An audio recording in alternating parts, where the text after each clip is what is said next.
So this week I started doing all of these outrageous daily podcasts as part of a process that Sean, you would encourage me to do. And let me tell you something.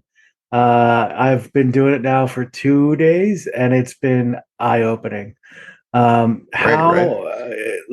super weird, man. Like I had no idea. I've had like major earth-shattering sort of revelations in terms of how this stuff works. But since I'm a neophyte here, since I've really just been podcasting daily for the last 2 days, what I want to hear from you is like the big pickups that you got in your travels. Totally. And this is a concept that I started experimenting with years ago. And in theory, it sounds crazy, right? Doing something like that on a daily basis versus however you might do it now, weekly, maybe once or twice a week, tops for the most part. That's probably still most common. When I was checking the stats, that's typical for a lot of shows. But what I ended up finding out is that for me, doing these things daily actually became easier, which that I think sounds the weirdest. But I know other people who've done the same thing. And it wasn't just podcasting. It was also like writing, email lists, things like this, just getting into kind of this daily habit or routine. It applies to other areas of life as well, too. If you've ever tried to learn an instrument or a language or whatever, a lot of those instructors will tell you need to get into a daily routine or habit with it. And there's the famous comedian Jerry Seinfeld. He's got a saying, which I think is relevant here as well, too. And he says, don't break the chain.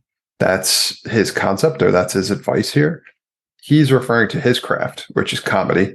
Obviously got started in stand-up comedy, and then they had a wildly popular sitcom. But the advice that he gives is related to him and writing jokes. As in, he writes jokes every day. Did you just explain Seinfeld? I mean, you never know who hasn't seen it. It's been off the air for a while. Still, now I feel old. That doesn't work. One of the best shows out there. I still watch it and laugh. I know the references are largely outdated, and it was largely before the internet, but much of it still applies, which is wow. Great show. Loved everything about it. But Seinfeld's advice here is related to his craft, which is writing jokes, since he's a comedian, and he does it every day. And he says, don't break the chain. That really resonates with me now that I'm in a daily habit and routine, and my portion of that is recording podcast episodes related to my craft, which is helping folks succeed in building B2B SaaS or software as a service applications and turning those into businesses and all kinds of stuff. And there's so many elements to it, but I think by far because for folks that aren't in any kind of daily routine like this, the epiphany that I had here was when I just kind of started and began doing it. And this might be part of what you're going through now that you're experimenting with it as well too, is that it takes a lot of the pressure off. And by that, I mean, if you're only doing something weekly, like an email newsletter, for example, then there's this pressure that builds and builds and builds and builds, and you want whatever you're working on to be fantastic. So that builds throughout the entire week. You do it, and then it may or may not have crushed it, or you may or may not have incorporated everything you want. Maybe the day after, you're like, oh man, I should have gone this way with the story, or I should have told it in that way, or whatever. And then you're almost left wanting. And then it doesn't come around again until the next week. And then again, pressure builds and builds and builds. And like, that's kind of the routine that it feels like. So you have this, you're missing this like outlet. If you ever talk to like artists and creators and innovators and all this kind of stuff, they are constantly thinking about these things, and these ideas could hit you at any moment, right? So like, it can be in your sleep or in the shower, right, or while you're working out at the gym or whatever. And that's what I love about the daily routine is I always have the itch, but now I can scratch it a lot more frequently, so that if I record something and it's great, awesome. If I record something and it isn't great, I get another shot at it tomorrow. So you mean, so don't break the chain. You really mean like don't break the streak. Like you've got a streak of good things going. Don't stop. Right. Is that what?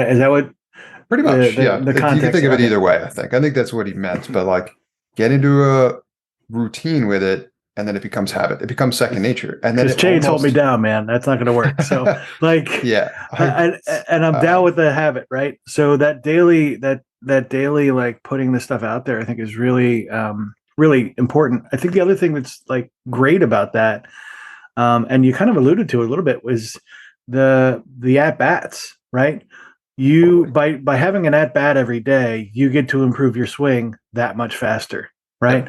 So every chance you get to do that, you can get better quickly. It's like having a mini laboratory. And to your point, it also takes the pressure off with like, why would you sweat like doing it wrong? The first episode I did this week, and you guys can check it out on my LinkedIn if you're curious. I completely botched the eye contact situation, and now that I'm aware of it, like now I'm like, hello. You get that? What is that with the over engaged girlfriend or whatever it is? The meme, right? Like, yeah, perpetual eye contact. So you learn just outrageously quick along the way how this stuff kind of works. And I think that you can't dismiss the value of that as well. What are I guess that leads me to the next thing. Like so in your journey to do this, apart from the discipline, which is something you're wired for anyway in general, what are the other kind of pickups, like some technical stuff that you've learned? Yeah, that's another great question. I think to make it easier on yourself is to not overthink it. So some of what you just mentioned falls into that category. But what I'd also say is that you've demonstrated already an opportunity to get better at it along the way, right? Like no one starts off knocking it out of the park every time. So wherever you start, and that's your baseline. And the idea is to get better a little bit over time, right? So don't feel forced to rush anything or whatever. If you look at anyone's Mr. Beast was in a video, the famous guy with the YouTube channel, talking about his earlier content and how his earlier content, from the perspective of the content that he produces now, which is phenomenal. It's like, in his own words, it's like the original content was obviously nowhere near as good, but it's still up there, right? And it demonstrates the progress that he's made over time as he's continued to refine his craft. Right. Same thing when it comes to any of this kind of stuff, man. It's like, get into a habit with it, but make that as easy as possible for you. And since I've dabbled with music a little bit too, one of the things they talk about there that makes that easier, just as an example, like if, let's say you want to play guitar and it might be in a case in your closet or whatever, and you might be going through routine right now where you have to pull it out and set it all up in order to even get started. Well, get yourself like a cheap stand and just put the guitar in like the corner of the room, so it's like almost always you can see it like almost all day every day, and it's easy. All you got to do literally is just pick it up. You don't have to like set it all up and get prepared in order to start practicing. Make it easier on yourself. I think that's a key part of this too, is like, don't overthink it, don't overcomplicate it. You can always add to it. So I'm always of the nature of like, just start with the basics and then build from there. Yeah, I think it's really important because a lot of us will suffer. I know I do, from like trying to make it perfect, and that trying to make it perfect creates like just a ton of overhead. Right, you're sitting there going, "Well, do I make this the right color? Are the subtitles in the right spot? Do I do a jump cut here or a fade or a transition?" And you're like, by the end of the day, you're like, I'm exhausted thinking about how to try and make this good. And then I've lost my mojo, right? The other part that's really great about this kind of speed running on content like this is you're just people, right? You just go be yourself. And you don't have to put on all this extra. Go hit the market with who you are and what you want to say and the value you can bring to the table. And the rest of it kind of takes care of itself. The other thing that I kind of picked up here along the way too is it's real easy to get demoralized, right? Because you'll go and you'll look at your statistics sometime after an episode published and you go, man, I really crushed that one. How come I've got 3 views on it? Right. What happened? Why aren't you people watching? Right. How come I'm reaching Mr. Beast numbers yet? Yeah. Right. So how do you, in the face of like analytics and all that kind of stuff, how do you reconcile some of that daily activity with like the non-immediacy of the results? Yeah, that's a great one. I want to, before I talk about that, I want to talk a little bit more about a point you made, which I think is really relevant here. And that's the be people element, is letting your personality come through in whatever it is you're doing. Let's assume it's podcasting. So, and I'm sure our listeners are at least getting some of this, but I get feedback sometimes about basically like my delivery being dry, not having a ton of emotion in it or whatever, and not being over the top or a lot of pitch. And anyway, so my information is typically fairly direct, right? I like to tell stories, but I'm not overly animated. That's just not kind of who I am as a person. There's subtlety to my personality elements, but that range or the way that varies is not as much as probably what most people are interacting with on a daily basis. And the way I like to say it is that I used to have a personality. It wasn't a great one, but it was removed in engineering school.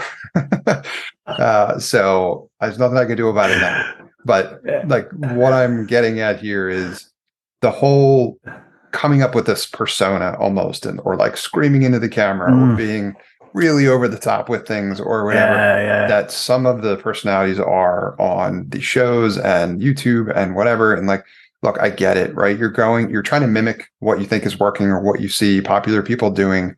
And to a certain extent, I'm sure there's strategy and tactic to that might help, right? You're going for almost like a shock value kind of thing.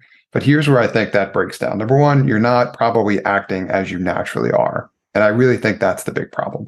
And it's the other element of that is like, because when I want people consuming my content, but I want my people consuming my content. And a lot of the engineers that I studied with, we have similar personalities, right? Most of them aren't great. So they're expecting that, right? So it's like, if I'm over the top and animated about who I'm speaking to, it's actually going to come across as a negative thing to them because they're expecting a certain style. Because you're posing, right? Yeah, exactly. Totally. And so then like, if and when they reach out to me, the other problem is I don't want them thinking I'm this like boisterous, loud, like obnoxious, whatever. When they talk to me and I'm in my natural state and I'm not like that, that's going to come off weird too. It's like, which one's the real person? Like, I don't know who I'm talking to now. We need to get an Attenborough episode with like, this is Sean Boyce in his natural habitat. With the full narrated and everything.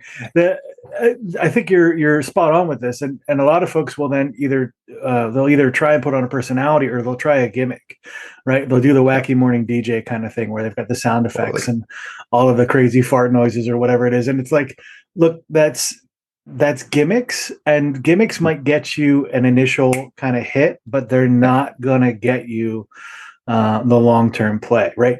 Be yourself, because that you can't screw up. Right. Like it comes natural, right? And that's a key part of this too. It goes along with the theme of like, do what comes naturally and start with who you are and just make it your own, right? From there. And that gets back to your original question, which was like, what happens if you're not an instant,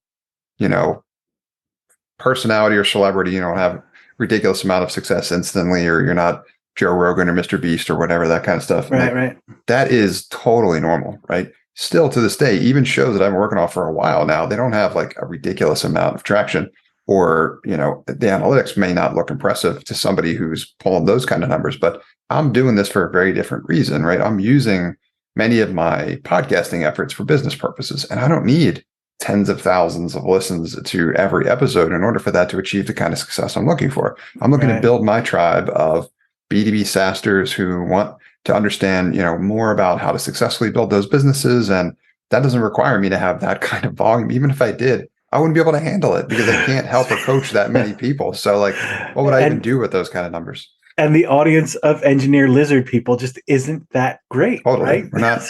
We're very, we're different people. Exactly. So but I think it's okay.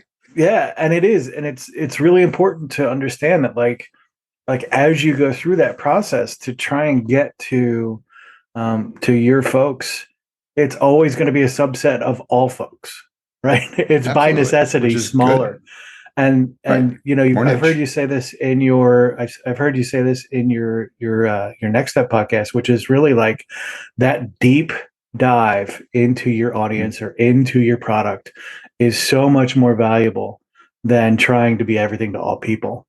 And I think that's a big takeaway from my process as well so far, which is like, by doing this every day, the safest place to be is me. Which is such a weird, like I feel like the Disney rainbow should just like go across now, like, yay. The safest place to be is me, right? Exactly. Yeah. But like the reality is, your tribe and the folks that you're trying to get a hold of and in front of are going to vibe with that if you're doing it right.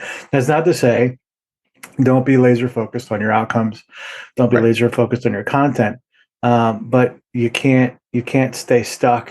How many times do you want to go on LinkedIn and scroll down the list and see somebody talking about like the exact same, like your marketing's not targeted at the right people? Like, okay, dude, it's like 80th post a week on this, not the conversation. Be human first, and then we'll work on the business objectives kind of second, and feathering them in. Yep. I think I do want to talk about the metrics, but I think we'll push that to another show because I want to make sure that we give it the time it needs, because it's going to take a couple. But again, thanks for the insight today, and thanks for the little push there, getting me over the edge into this daily podcast grind. For our listeners out there, give it a shot, man. I know it sounds counterintuitive that doing something like this on a daily basis would be a lot harder than weekly or a different cadence, but you might end up finding out what has become basically a situation that myself and others who have gotten into this daily routine ultimately is. Now I freak out if I haven't checked that box on a certain day. Like I get worried about that. So it's a key part of essentially me starting my day at this point, and I love it. So, and check the show notes or YouTube, the place down there on YouTube for links to some tools that might make that easier for you as you go. Thanks, guys. Thanks for listening to this episode of The Consulting Trap. If you have suggestions for future episodes or would like to be a guest on our show, please send me an email at brian@podcastchef.com. That's BRIAN at podcastchef.com. Before we go, we'd like to thank the sponsor of our show, Podcast Chef. Podcast Chef helps turn ordinary podcasting into a revenue-generating lead magnet for your consulting business. Our Podcasting Done For You service takes away the headache of starting up and running your own podcast. Reach out now to take advantage of our 30-day money-back guarantee. Visit us at podcastchef.com to find out how our team of experts can help you leverage podcasting to take your business to the next level.